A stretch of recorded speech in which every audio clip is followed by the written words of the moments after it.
स्वागत है आपका हिस्ट्री विद के में।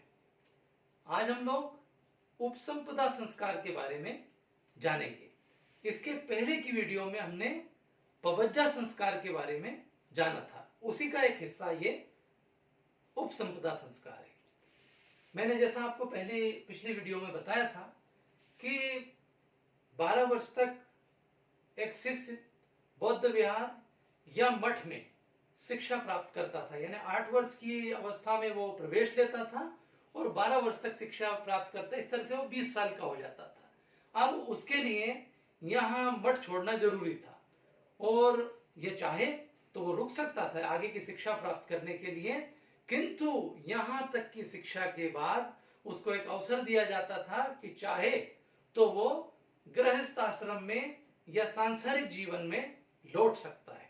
लेकिन वो अगर ऐसा नहीं करना चाहे, वो चाहे कि मैं तो अपनी आगे की शिक्षा जारी रख करके एक बौद्ध भिक्षु को बनना चाहता हूं, तो फिर ऐसी दशा में उसका उपसंपदा संस्कार किया जाता था बौद्ध परंपरा के अनुसार। और मैंने जैसा पिछली वीडियो में आपको बताया कि इसकी जानकारी हमें त्रिपिटक जो ग्रंथ है और उसमें विनय पिटक, त्रिपिटक मैंने बताया था कि विनय पिटक, सुत्त पिटक और अभिधम्म पिटक, ये बौद्ध परंपरा में 3 त्रिपिटक ग्रंथ है।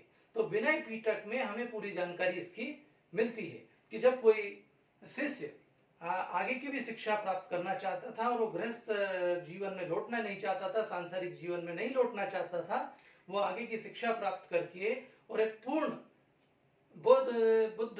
बौद्ध भिक्षु बनना चाहता था, तो फिर उसका उपसंपदा संस्कार किया जाता था। अब इसमें क्या प्रक्रिया होती थी उपसंपदा संस्कार की? वही जो पबज्जा संस्कार में होती थी, प्रारंभिक उसी तरह से होता था सब कुछ जैसे पबज्जा संस्कार में होता था। अंतर क्या है? अंतर यह है कि उस समय उसकी आयु 8 वर्ष होती थी और अब उसकी आयु हो जाती है 20 वर्ष, 20 वर्ष की आयु से ऊपर। और अब यह शिक्षा कितने साल की होती थी? अगली ये 10 वर्ष की होती थी।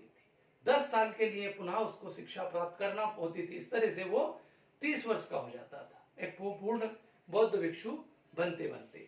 अब यहाँ पर उसकी बहुत कठोर परीक्षा ली जाती थी। क्या होता था इसमें कि जब उसका पावज्जा संस्कार की तरह संस्कार हो जाता था तो वो एक टीम होती थी बौद्ध भिक्षुओं की, लगभग 10 बौद्ध भिक्षु होते थे। उसमें 10 बौद्ध भिक्षु बैठते थे, सामने शिष्य को बिठाया जाता। इन 10 बौद्ध भिक्षुओं में एक इस शिष्य का आचार्य भी होता था और ये सब बैठ करके इस शिष्य से तरह तरह के प्रश्न पूछते थे, उसके ज्ञान को, उसके व्यक्तित्व को परखते थे और यदि उनकी कसौटी पर वो खरा उतरता था तो फिर उसको आगे की शिक्षा प्राप्त करने और बौद्ध भिक्षु बनने के से कोई नहीं रोक सकता था।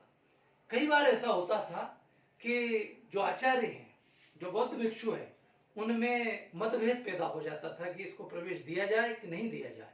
तो ऐसी स्थिति में एक लोकतांत्रिक प्रक्रिया अपनाई जाती थी और उस लोकतांत्रिक प्रक्रिया के तरह मत के आधार पर उस शिष्य को बौद्ध भिक्षु के रूप में प्रवेश दे दिया जाता था। वो 10 वर्ष तक निरंतर वहां पर शिक्षा प्राप्त करता, उन्हीं में से को अपना आचार्य चुनता पुनः और 10 वर्ष तक शिक्षा प्राप्त करता।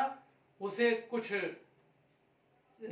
आज्ञाओं का पालन करना पड़ता था, जैसे वो पेड़ के नीचे सोएगा, ब्रह्मचर्य व्रत का पालन करेगा, स्वल्पाहार करेगा और जगह जगह घूम घूम करके बौद्ध धर्म का प्रचार करेगा, ज्ञान प्राप्त करेगा, स्वाध्याय करेगा। इस तरह की उसको प्रतिज्ञाएं लेना पड़ती थी। 10 सील जो बताए गए हैं उन 10 सील का उसको पालन करना पड़ता था।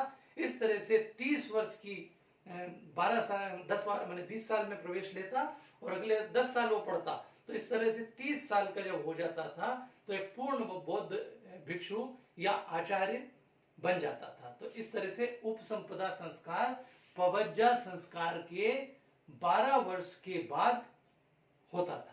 तो इन दोनों वीडियो से, पिछली वीडियो में और इससे, आपको पबज्जा संस्कार और उपसंपदा संस्कार के बारे में पता लग गया होगा कि ये किस तरह से बौद्ध शिक्षा के अंग थे और बौद्ध शिक्षा किस तरह से शुरू होती थी। यदि वीडियो अच्छी लगे तो प्लीज़ इसे लाइक करें, शेयर करें।